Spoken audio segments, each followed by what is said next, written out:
Number, কোনো শ্রেণীর 40 জন শিক্ষার্থীর মধ্যে 25 জন পাখি পছন্দ করে, 15 জন বিড়াল পছন্দ করে। পাখি ও বিড়াল দুটিই পছন্দ করে এরূপ শিক্ষার্থীর সংখ্যা 10 জন। তাহলে কতজন শিক্ষার্থী পাখি বিড়াল কোনোটাই পছন্দ করে না, তা বেঞ্চিত্রের সাহায্যে নির্ণয় করতে হবে। তো চলে যাচ্ছে সমাধানে। মনে করি বেঞ্চিত্রে আয়তাকার ক্ষেত্রটির 40 জন শিক্ষার্থীর সেট এস এবং পাখি ও বিড়াল পছন্দ করে তাদের সেট যথাক্রমে বি ও সি, যে বি সেট, বি বৃত্ত এবং সি বৃত্ত। বেঞ্চিত্রটি 4টি সেটে বিভক্ত হয়েছে, যাদেরকে P1, P2, P3, P3 ও P4 দ্বারা চিহ্নিত করা হলো। মোট শিক্ষার্থীকে এস দ্বারা প্রকাশ করাইতে এস হল 40 জন, পাখি পছন্দ করে ডি ইকুয়াল টু 25 জন, বিড়াল পছন্দ করে সি ইকুয়াল টু 15 জন। তাহলে উভয় প্রাণী পছন্দ করে তাদের সেটা হচ্ছে P2, অন্তত একটি প্রাণী পছন্দ করে এতে সেটা হচ্ছে P1, P2, P3, সবগুলো যোগ করতে হবে।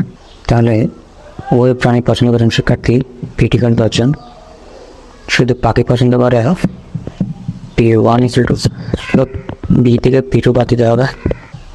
তাহলে বিড়াল এবং পাখি উভয় পছন্দ করে এরকম সেট হচ্ছে P2, শুধু পাখি পছন্দ করে তাহলে সেটা হচ্ছে বি থেকে P2 বাদ দিলে আমরা P1 পেয়ে যাচ্ছি পাখির সেট।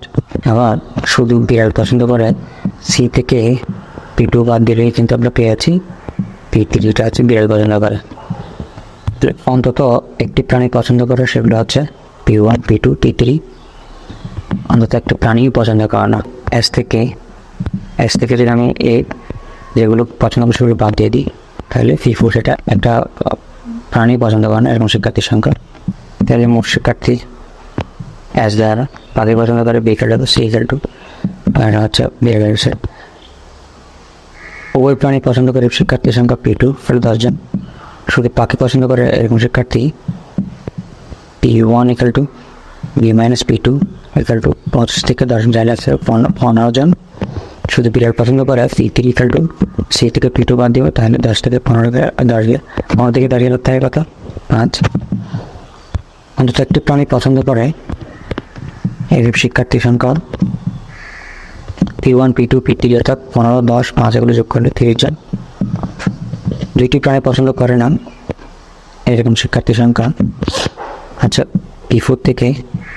P4 অর্থাৎ এস থেকে P1, P2, P3 এগুলো বাদ দিতে হবে, অর্থাৎ 40 থেকে 30 গ্যাপ থাকে 10 জন। তাহলে নির্ণয় শিক্ষার্থীর সংখ্যা আছে 10 জন। নবম শ্রেণীর গণিত বিষয়ে আমাদের চ্যানেলে অনেকগুলো ভিডিও দেওয়া আছে। প্রত্যেক অধ্যায়ে সম্পূর্ণ অনুশীলনের একক ও জোড়ায় কাজের ওয়ান শট অর্থাৎ এক ভিডিওতে সম্পূর্ণ কাজের সমাধান দেওয়া হয়েছে।